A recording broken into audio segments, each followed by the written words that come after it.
So gas problem కి అసలు ayurvedic లో ఎలాంటి మెడిసిన్ ఉంది సార్? అసలు పర్మనెంట్ క్యూర్ అనేది ఉందా లేదా? ఎస్, ఈ రోజుల్లో చిన్న పిల్లలు, పెద్ద పిల్లలు, ముసలోళ్ళు, కుర్రోళ్ళు అనే తేడా లేకుండా ప్రతి ఒక్కరికి గ్యాస్ ప్రాబ్లం అనేది విపరీతంగా వస్తుంది. ఒకప్పుడు సుమారుగా 30 ఏళ్ళు వయసు వచ్చేదాకా గ్యాస్ట్రిక్ ట్రబుల్ అనేది ఉండేది కాదు. ఓకే, అది కూడా చాలా రేర్ కండిషన్స్ లో ఉండేది. అప్పుడు వాతావరణం, మనం తినే ఫుడ్ అనేక డిఫరెంట్ రీజన్స్ వల్ల. ఇప్పుడు చిన్న పిల్లలు 5-6 ఏళ్ల పిల్లలు కూడా గ్యాస్ ప్రాబ్లం వస్తూ తరచూ చూస్తూనే ఉన్నాం. ఎందుకని అంటారు? తినే food food is the main reason. First food, వాతావరణం, టెన్షన్స్, చదువులు, ఆడుకోవడం, బయట ఆడుకోవడం, స్కూళ్ళలో ప్లే గ్రౌండ్స్ లేకపోవడం, పిల్లలు మానసికంగా బలహీనం అవడం, మనసు యొక్క ప్రభావం కూడా డైజెషన్ మీద ఉంటుంది. ఈ కారణంతో కూడా గ్యాస్ వస్తుంది. సో ఎందుకు వచ్చింది అనేది డాక్టర్ చూసుకుంటాడు. అది పేషెంట్కి ప్రతి తెలియాల్సిన అవసరం లేదు. డాక్టర్ని కలిసినప్పుడు వాళ్ళ ప్రాబ్లమ్స్ ఏంటో, వాళ్ళ కండిషన్ ఏంటో, వాళ్ళ హిస్టరీ ఏంటో డాక్టర్ తెలుసుకొని ఆ జాగ్రత్తలు చెప్తూ మంచి దానికి సూటబుల్ మెడిసిన్ ఇస్తారు. అప్పుడు గ్యాస్ట్రిక్ ట్రబుల్ 100% క్యూర్ అవడానికి అవకాశం ఉంటుంది. లైక్ కామన్గా ఎవరైనా అలోపతిక్ మెడిసిన్ వాడుతూ ఉంటారు. బతికినంత కాలం మెడిసిన్ వాడుతూనే ఉండాలి.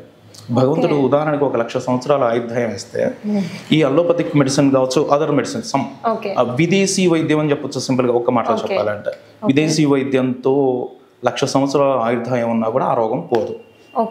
ఎంతకాలం జీవించినా మెడిసిన్ వాడుతూనే ఉండాలి, డోస్ పెంచుకుంటూనే ఉండాలి. ప్లస్ ఆ గ్యాస్ వల్ల వచ్చే గ్యాస్ కాంప్లికేటెడ్ అవ్వడం వల్ల, ఆ డిసీజ్ పూర్తిగా తగ్గకపోవడం వల్ల వచ్చే అల్సర్ కావచ్చు, ఇతర ప్రాబ్లమ్స్ వస్తూనే ఉంటాయి. సో మళ్ళీ ఎక్స్ట్రా మెడిసిన్స్ వాడుతూనే ఉండాలి. ఎవ్రీడే వాడాలి, దాని డోసులు పెంచుకోవాలి. తర్వాత దాని వల్ల వచ్చే ఇతర వ్యాధులకి మళ్ళీ ట్రీట్మెంట్ తీసుకుంటూనే ఉండాలి. సో ఇక్కడ యూజ్ చేస్తూనే ఉండాలి, బాధపడుతూనే ఉండాలి. జీవితాంతం మందులు వాడాల్సి వచ్చిన పెద్ద ప్రమాదం ఏం కాదు, కానీ దాని బాధని కూడా అనుభవిస్తూ ఉండాలి. సరే, ఆ మెడిసిన్స్ తిన్నారు, వాడుతున్నప్పటికి కూడా శనగపిండి వస్తువులు ఏం తినలేరు, చికెన్ తినలేరు, మటన్ తినలేరు, ఫిష్ తినలేరు, ఎగ్ తినలేరు. రిస్ట్రిక్టెడ్ లైఫ్ అన్నమాట. ఒక జైల్లో ఉన్న జీవితం. బయట సమాజంలో స్వేచ్ఛగా తిరుగుతూ, స్వేచ్ఛగా సంపాదించుకుంటూ, హ్యాపీగా ఉంటూ, తిండి విషయంలో మాత్రం ఒక జైలు జీవితం కన్నా దారుణమైన జీవితం గడపాల్సి వస్తుంది విదేశీ వైద్యం వల్ల. బజ్జీ తినాలనిపించింది, తినలేరు.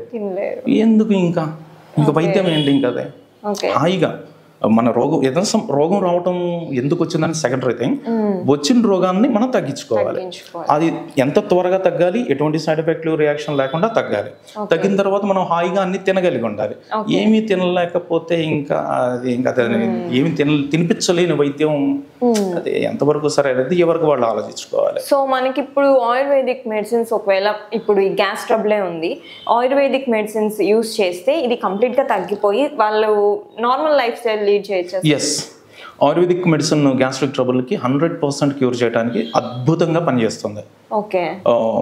సుమారుగా పొజిషన్ బట్టి, గ్యాస్ట్రిక్ ట్రబుల్ ఉన్నటువంటి స్థాయిని బట్టి 2 నుంచి 3 సంవత్సరాల్లో 100% గ్యాస్ట్రిక్ ట్రబుల్ అనేది లేకుండా పోతుంది. ఆ తర్వాత శనగపిండి, మిరపకాయ బజ్జీలు తినొచ్చు. ఇంకేదైనా సరే హాయిగా కారం, మసాలాలు, ఉప్పులు, పప్పులు అన్నీ హాయిగా, ప్రశాంతంగా, సంతోషంగా తినగలగడానికి అవకాశం ఉంటుంది.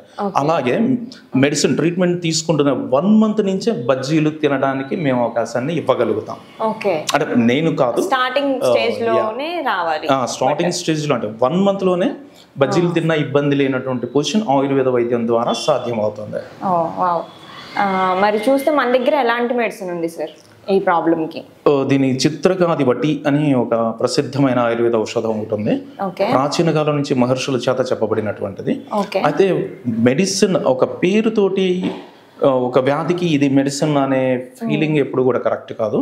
డిఫరెంట్ గ్యాస్ లో కొంతమందికి విపరీతంగా తేపులు వస్తుంటాయి, కొంతమంది కడుపులో మంట వస్తుంటుంది, దాని అల్సర్ అంటాం. ఆ మంట స్థాయి పెరిగిపోతే అంటే పేగుపూత వస్తుంది. కొంతమందికి అదే గ్యాస్ వల్ల గొంతులో పూత వస్తుంది, చిన్న కురుపులు లాంటివి, లైక్ నోటిపూత లాంటివి గొంతులో. కొంతమందికి విపరీతం కింద నుంచి అపాన వాయువు అంటాం, కింద నుంచి గ్యాస్ వెళ్ళిపోవడం, ఇలాంటి డిఫరెంట్ ప్రాబ్లమ్స్ వస్తాయి.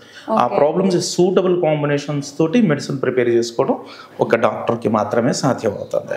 సో ఆ విధంగా మనం ఒక మంచి మెడిసిన్ ట్రీట్మెంట్ ఇవ్వగలిగినప్పుడు 100% పర్మనెంట్ సొల్యూషన్ దొరుకుతుంది.